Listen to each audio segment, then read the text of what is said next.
Hi, it's Chris with Implied Music, and I'm here today with three songs of Cole Porter's. Cole Porter, An American Songbook, great. One thing he did better than anybody, and I'm just going to go out on a limb and say that, is use the parallel major and minor to great effect. You get interesting chords when you borrow chords from the parallel minor or the parallel major.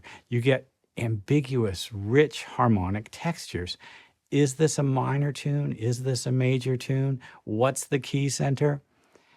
Porter himself was a fascinating character and well worth the study in its own right, but I want to just look at these three songs today. I Love Paris, Night and Day, and What Is This Thing Called Love? We're going to try to power through them, so buckle up. Let's see what we can figure out as we go.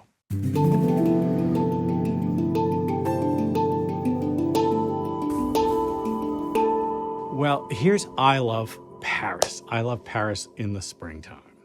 And it's in 3 flats in this chart. So it seems to imply C minor.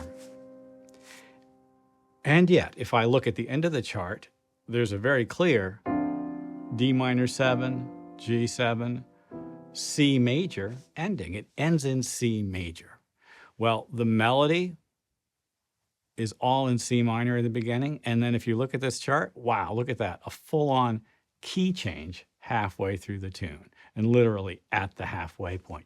It's like there's an actual, not schizophrenic, but like just a full-on switch, like modally in the middle of the song.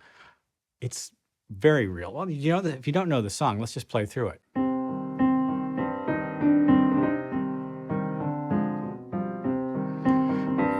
Sounds kind of Russian.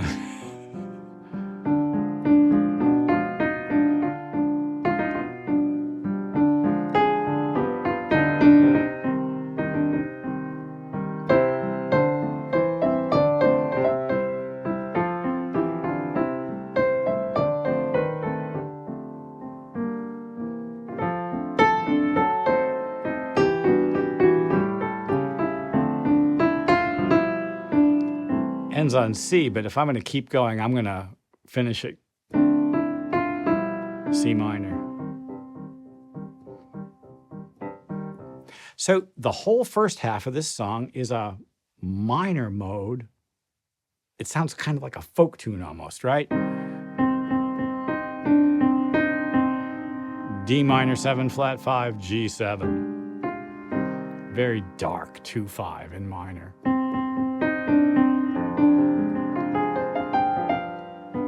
Stay on the 2. It really is all dominant. This is all dominant. And then it resolves back to 1. I mean, really, that's just the 1 chord and then the dominant chord, right? It's just sort of seesawing between the 2. And that sets us up for this explosive major sound halfway through. I love Paris every moment.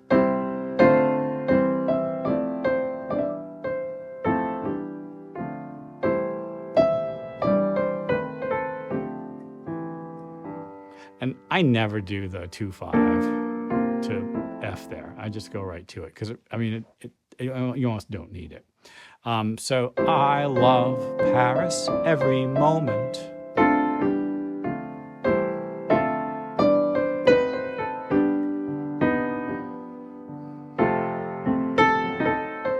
That raised diminished chord, which we'll see later in another song. And then right around the harmonic highway to C major, but let's go to C minor because I think it's more fun.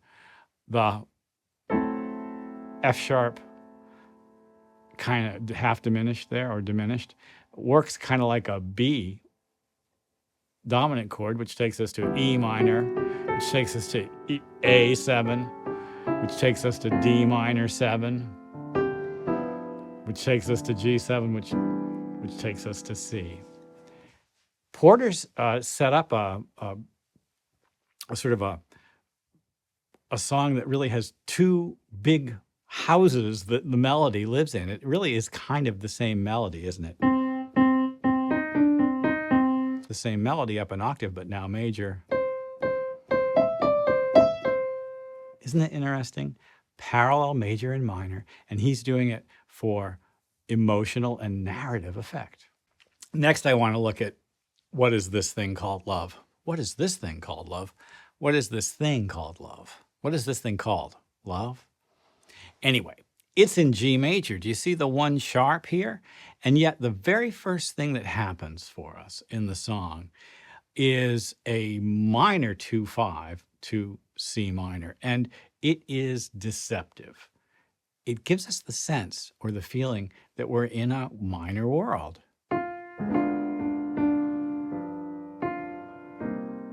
You hear it? I think I'm in C minor.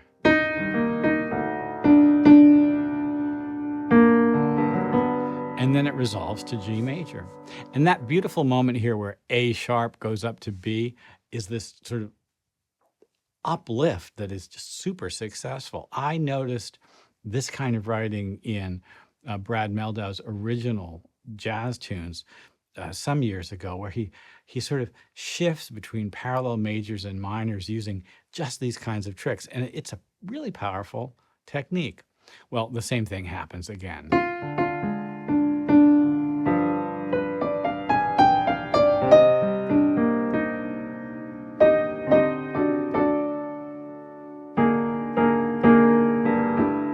And resolve to G, and G major, of course. And then we're going to go on into the B section. See the double bar here? It's a little break. And the G major becomes G minor. It's a 2/5 to F. We're sort of heading to a new key level. I'm suggesting F, and I resolve to F.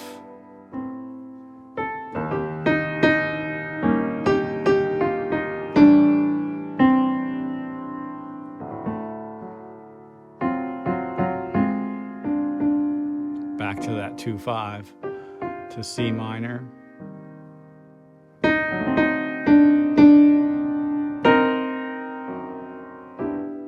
Great song.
The third tune and last tune I want to look at is Night and Day. And Night and Day is just a beautiful example of really twisting the rules around harmonization and parallel major and minor, because while we're in the key of C, no sharps and flats here, the first chord is a borrowed chord from C minor, the G melody, Night and Day, you are the one. The first chord is A flat major 7. The melodic tone G is harmonized as the major 7th of A flat.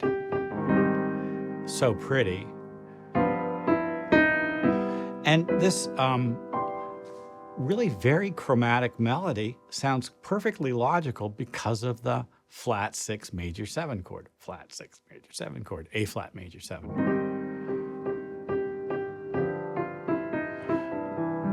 The phrase happens twice. And now let's go on, and this is a beautiful cycle, and it's kind of tapping into the harmonic highway. F sharp, minor 7, flat 5 is the 5 of B, but we don't get B, we get F minor 7, a tritone substitution. B is the 5 of E minor. E minor is the 5 of A, but we don't get A, we get E flat diminished, a tritone substitution. A is the 5 of D, D is the 5 of G, G is the 5 of C. We basically do a kind of a tricky little around the circle of fifths pathway. And look how the melody works. descending in half steps. Whether near to me or far, it's no matter, darling, where you are, I think of you. Isn't that crazy cool? I'm going to play it up an octave and not sing so you can hear it.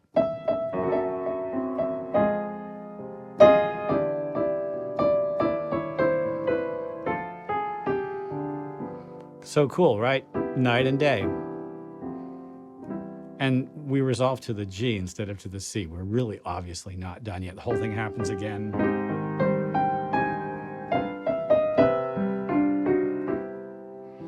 That this longing for you follows wherever I go. And then here's that pathway again. Let's turn the page.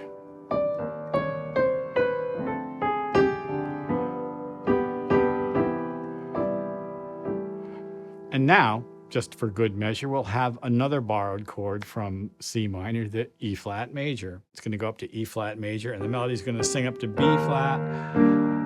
That's an E flat major with B flat in the melody. It's so pretty.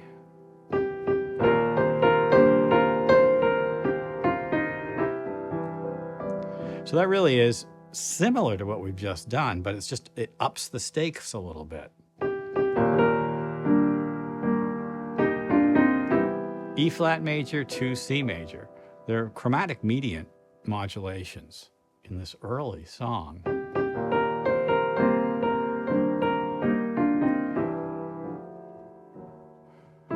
And then here's that pathway right around the circle of fifths.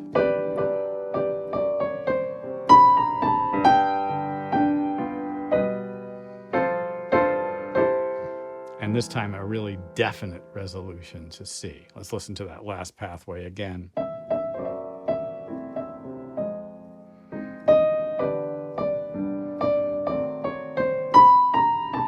That leap up, so cool. And then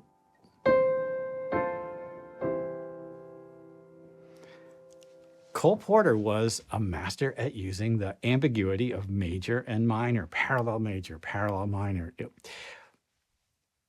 It's a kind of a code switching, isn't it? And I mean, for Cole Porter, I think it actually had like a social component as well. It's well worth researching his personal life a little bit just to find out more about that.